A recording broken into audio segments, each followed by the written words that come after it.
Hello दोस्तों, स्वागत है आप सबका। मैं PC Singh, motivational speaker, business consultant and your knowledge partner. साथियों, जैसे कि आप सब जानते हैं, the PC Singh show channel के माध्यम से आप सबको मिलती हैं कहानियां जो जिंदगी बदल दे, जानकारियां जो आंखें खोल दें। तो आज हम एक बहुत ही महत्वपूर्ण कहानी के ऊपर चर्चा करने वाले हैं। मोरल ऑफ द स्टोरी है, डर के आगे जीत है। एक छोटे से गांव में एक किसान होता है, उनके दो बेटे होते हैं। उनके पास बहुत ज्यादा जमीन नहीं होता है, जमीन के कुछ टुकड़े होते हैं जहां पे वो लोग अपना घर बनाकर रहते हैं और खेती करते हैं। अपनी पूरी जिंदगी को, अपनी पूरी दिनचर्या को पालन करने के लिए, लालन पालन करने के लिए वो दूसरे को वहां काम करके अपनी जरूरत के सामान जुटाते हैं और ऐसे ही उन लोगों का दिनचर्या गुजर रहा होता है। एक बार उनके दोनों बेटों में के मन में एक ख्याल आता है कि क्यों ना हम कुछ ऐसा करें। उसमें जो बड़ा वाला बेटा होता है उनका एक नकारात्मक होता है, जो हमेशा भगवान को कोसता रहता है। कहता है कि भगवान, आपने हमें ऐसी जगह जन्म दे दिया जहां पे हमारे पास न रहने के लिए अच्छा घर है, न खाने पीने के लिए अच्छी वस्तुएं मिल पाती हैं और हमेशा हम कर्ज के तले दबे रहते हैं। वहीं छोटा वाला भाई आशावादी होता है। वो बोलता है, भगवान से हमेशा थैंक्स करता है, भगवान को हमेशा थैंक्स करता है, धन्यवाद देता है कि भगवान, आपने हमें जहां भी जन्म दिया है, अच्छी जगह दिया है, यहां से हम लोग अच्छी कर सकते हैं। क्यों? क्योंकि हमारे पास पाने की अपार संभावनाएं हो सकती हैं और आपने हमें अच्छा स्वास्थ्य दिया, इसके लिए आपका धन्यवाद। एक बार दोनों भाई मिलकर के ये राय करते हैं कि क्यों ना हम बाहर चल करके, शहर चल करके अपने जीने के लिए एक योजना बनाएं, एक रोजगार काम धंधा करें या फिर कहीं नौकरी कर करके पैसे कमाएं और फिर अपना अच्छा सा घर और जीवन जो यापन है अच्छी तरह से कर पाए। ये बात दोनों सोच करके अपने घर से कुछ खाने पीने की चीज लेकर के शहर की तरफ चल देते हैं। शहर पहुंचने के बाद वो अनजान जगह, अनजान शहर, ना कोई जान पहचान, ना कोई रास्ता का पता। शहर में पहुंच करके वो लोग दर दर की ठोकरें खाने लगते हैं, जहां पे उनको काम को तलाशते हुए 3 दिन गुजर जाता है। बड़ा वाला भाई फिर दोबारा नकारात्मक बातें करने लगता है कि भाई देख, हमने योजना तो ठीक बनाई, लेकिन हम ऐसे जगह आ गए जहां पे हमारा जान पहचान किसी से भी नहीं है। हम किससे बात करें, किससे खाने पीने के लिए बोले? इससे बढ़िया तो अपना गांव ही था कि कम से कम वहां पे 2 वक्त की रोटी तो अच्छी तरह से मिल जाती। तो छोटा वाला भाई कहता है कि भाई, जो होता है अच्छे के लिए होता है। हम लोग अच्छे शहर में आए हैं तो कुछ ना कुछ जरूर अच्छा होगा हम लोगों के साथ। फिर अगले दिन वैसे ही काम के तलाश में लोग चले जाते हैं और एक सेठ के वहां जाते हैं। एक फैक्ट्री में पहुंचते हैं जहां पे बहुत सारे लोग काम कर रहे होते हैं। वो फैक्ट्री जूतों की होती है, जूते और चप्पल वहां पे बनाए जाते हैं। सेठ से जाकर के वो लोग काम के लिए आग्रह करते हैं कि सेठ जी, हम लोग को 3 दिन प्लस हो गया भूखे रहे हुए, अब हमारे पास खाने पीने के लिए कुछ नहीं है, रहने के लिए जगह भी नहीं है, तो कृपया करके हमें अपनी फैक्ट्री में रख लीजिए और काम दीजिए ताकि हम लोग आगे का दिनचर्या, दिन यापन, जीवन यापन कर पाए। तो सेठ बोलता है, भाई देखो, अभी काम धंधा उतना सुचारू रूप से नहीं चल रहा है और मेरे पास अभी दूसरे व्यक्ति को रखने के लिए बिल्कुल वैकेंसी नहीं है, तो मैं आप लोगों को बिल्कुल नहीं रख पाऊंगा। तो वहीं पे फिर दोबारा बड़ा वाला भाई बोलता है, भाई मैंने बोला था ना कि इससे बढ़िया गांव है, घर चल लेते हैं, जैसे जैसे जीवन अपना काट लेंगे। फिर छोटा वाला भाई बोलता है कि साहब, कोई भी काम हो तो हमें दे दीजिए, हम काम करने के लिए तैयार हैं। फिर सेठ बोलते हैं कि भाई देखो, मेरे मन में कितने दिनों से एक विचार चल रहा है कि मैं अपनी एक और फैक्ट्री डालूं। हाँ, अगर वहां पे फैक्ट्री डालने के बाद अच्छी तरह से अगर काम चलने लगे तो मैं आप लोगों को काम पे रख सकता हूं। उसके लिए मैं ये तलाश कर रहा हूं कि मुझे अच्छी जगह मिले, अच्छा लोकेशन मिले जहां पे मैं अपनी फैक्ट्री लगा सकूं। क्या आप लोग इसमें मेरी मदद कर सकते हैं? आप लोग नई जगह का तलाश कर सकते हैं? फिर बड़ा वाला भाई कहता है कि साहब, एक तो हम अनजान जगह में, अनजान शहर में आए हुए हैं और फिर यहां से भी अनजान जगह जाए तो पता नहीं काम हो कि ना हो, फैक्ट्री की जगह मिले कि नहीं मिले। फिर छोटा वाला भाई कहता है कि भाई देखो, अब हमारे खोने के लिए तो कुछ नहीं बचा हुआ है, पाने के लिए संभावना मिल रही है, तो हम क्यों इस अपॉर्चुनिटी को छोड़ें। वो सेठ जी से बोलता है कि सेठ जी, आप हमें मौका दीजिए, हम आपको वो जगह, वो एरिया ढूंढ कर देंगे जहां पे आप नई फैक्ट्री लगा पाए। तो दोनों भाई को सेठ जी कुछ पैसे देते हैं और दोनों भाई साथ में ही नई फैक्ट्री की जगह की तलाश में निकल देते हैं। एक जगह ऐसे जगह जाते हैं जहां पे आबादी घनी होती है, एरिया अच्छा होता है, लेकिन उस एरिया में कोई भी व्यक्ति जूते और चप्पल नहीं पहन रहा होता है।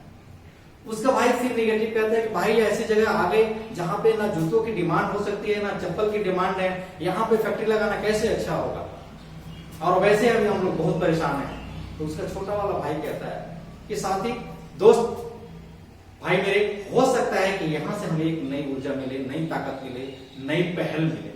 यहाँ पे हम लोग अगर फैक्ट्री लगाने का जो प्रस्ताव साहब को देते हैं, तो अगर यहाँ फैक्ट्री लगता है तो यहाँ से काम को ज्यादा उछाल करने की संभावना है, क्योंकि यहाँ पे डिमांड ज्यादा हो सकता है। फिर वही बड़ा वाला भाई जो है कहता है कि यार तू हमेशा उल्टी बातें करता है, मैं कहता हूँ पूरा तो तू कहता है, बस तेरी मेरी लग रहा है कि बनने वाली नहीं है। ऐसा कर, चल सेठ के पास बोल दे भाई काम नहीं हो सकता, हम लोग कहीं और देखते हैं क्या करते हैं, बस आगे की तलाश में हम लोग निकलेंगे। तो बोलता है भाई देख, पहले भी मैंने बताया कि पाने के लिए हमारे पास कुछ नहीं है, खोने के लिए हमारे पास कुछ नहीं है, लेकिन पाने के लिए हमारे पास संभावना हो सकता है कि यहीं से मिले। दोनों अपने आपस में बात करते हुए सेठ जी के पास एक अगले दिन पहुंचते हैं और सेठ जी से बोलते हैं। बड़ा वाला भाई बोलता है साहब हम लोग एक ऐसी जगह गए थे जहां पे ठीक ठाक लोकेशन है, लोग भी बहुत है, लेकिन वहां पे जूते चप्पलों की डिमांड बिल्कुल नहीं है। क्यों? क्योंकि कोई ना जूता पहनता और ना ही चप्पल। वहां पे फैक्ट्री लगाना तो अच्छी बात नहीं है, बाकी आप अपने रिस्क पे लगाना चाहते हो तो देख लीजिए। तो कहता है कि भाई देखो, मैं फैक्ट्री फिर वैसी जगह क्यों लगाऊंगा जब तुम ऐसी बातें कर रहे हो। फिर छोटा वाला भाई कहता है कि नहीं साहब, वहां पे फैक्ट्री लगाना एकदम उचित होगा। क्यों? क्योंकि वहां पे अपने काम धंधे बढ़ने की संभावना ज्यादा है, क्योंकि वहां पे डिमांड ज्यादा हो सकती है। किसी के पैरों में चप्पल और जूते नहीं है तो वहां पे हर व्यक्ति इस चीज को लेना चाहेगा। फिर सेठ बोलता है कि भाई देख लो, नई जगह फैक्ट्री लगाने जा रहा हूं, यदि आपको पता है कि फैक्ट्री लगाने में मैं आपको अनुमान बता दूं कि 5 से 6 लाख रुपए लगभग खर्च होते हैं। यदि फैक्ट्री नहीं चली तो तुम उसके जिम्मेदार होगे, अगर चली तो तुम वहां का मैनेजर और तुम्हारे हाथ में ही वहां का बागडोर होगा। दोनों भाई सोच लो। फिर बड़ा वाला भाई बोलता है कि भाई देखो मेरे पास कुछ नहीं है, ना ही तो मैं रिस्क लूंगा ना ही कुछ लूंगा, और अपने छोटे वाले भाई से बोलता है देख भाई अब तक तो मैं तेरा साथ देता रहा, लेकिन ऐसे मौके पे मैं तेरा साथ नहीं दे सकता, इतना बड़ा रिस्क मैं नहीं ले सकता। ये बात कह करके तो वो अपने छोटे भाई को वहीं छोड़ करके चला जाता है अपने काम धंधे के, अपने तलाश के लिए। छोटा वाला भाई बोलता है कि यार अब तक तो हम दर दर के ठोकरे खाते रहे, यहीं से हम अपनी करियर की शुरुआत करें, यहीं से हम एक संभावनाओं को लेकर चले। सेठ जी से कहता है कि सेठ जी मैं जिम्मेदार हूं, यदि आपका पैसा खराब होता है तो और सफल होगा तो हम मिलकर के काम करेंगे और आगे बढ़ेंगे। इस बात पे सेठ जी कहते हैं कि दोस्त यदि तू सफल हो गया तो तेरे को 1 लाख रुपए का और इनाम भी दूंगा और तू वहां का मैनेजर बनेगा और तू पूरा लोकेशन संभालेगा। ये बात उसकी मतलब कि बातों से क्लियर होती है कि वो जिम्मेदारी लेने के लिए तैयार है। सेठ जी क्या करते हैं, उस छोटे वाले भाई की बातों पे यकीन करके एक नई जगह जहां पे कोई जब जूते चप्पल नहीं पहन रहा होता है वहां पे जूते की एक फैक्ट्री लगाते हैं और चप्पल भी बनाना शुरू करते हैं।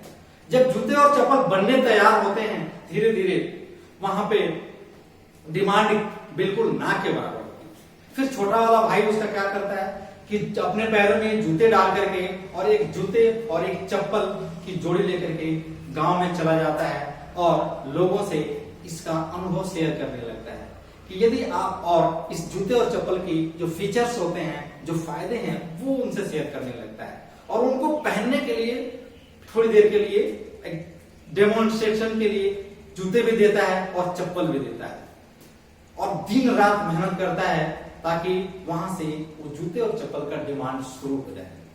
उसकी मेहनत अंत में रंग लाती है, लोगों को जूते का एहसास और चप्पल पहनने का एहसास अच्छा लगता है, अच्छा अनुभव करते हैं।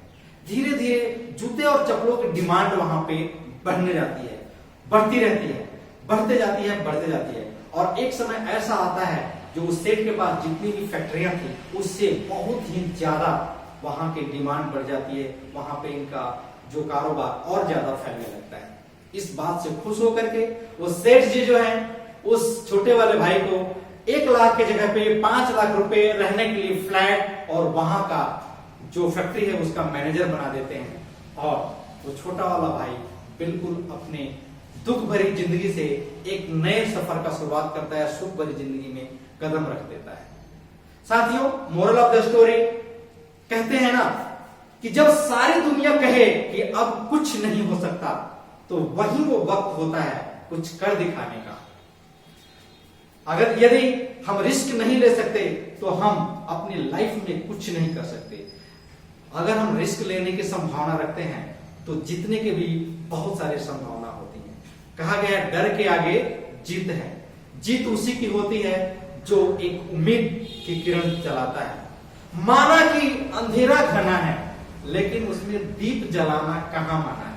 साथियों, धन्यवाद, थैंक यू वेरी मच। हमारे वीडियो को लाइक, कमेंट और सब्सक्राइब करने के लिए आप सबको तहे दिल से धन्यवाद।